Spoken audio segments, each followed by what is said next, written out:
Hi again. Hi everyone. Hi. My name is Sheila.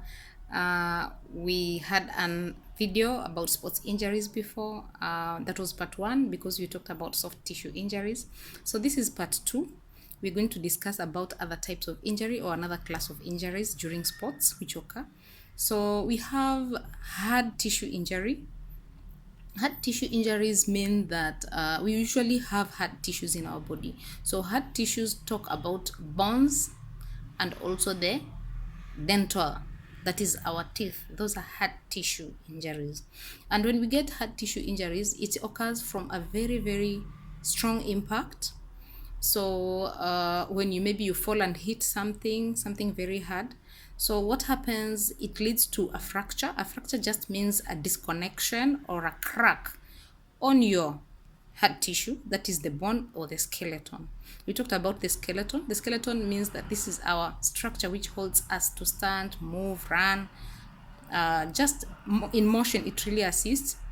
Of course, with help of the nerve tissues and also the muscles.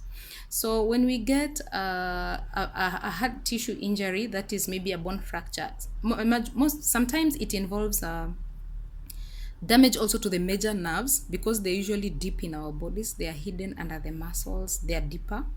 So during soft tissue injuries, they're not affected. But now when you get such injuries, sometimes you damage your nerve. Sometimes you damage your very large vessels, that is the blood circulating pipes, the veins and the arteries. So what happens, sometimes you can get bleeding inside. Sometimes you can get an open fracture or a closed fracture. An open fracture just means that when you look, the onlooker is able to see even the tissues, the inner tissues exposed, like the bones, which is a bit scary to some people. And closed fracture means that your bone is broken, but it cannot be seen from outside your body, like on the skin. So what happens, the first aid people rush very fast. Of course, they assess and find out, do you have a broken fracture or broken skull? A skull, now it's the bone of which is protects our head organs, the organs at the head, like the eyes, the ears, the brain. So what happens, when they realize that you have a broken bone, they usually apply some hard stuff like a cushion or a hard board and bandage it to prevent that part of the body from movement, because when you start moving around, you damage more. You cause the damage to worsen because you can damage more the of the vessels.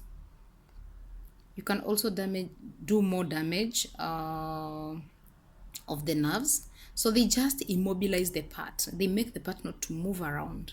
Then they rush you to hospital. After, maybe they give you painkiller.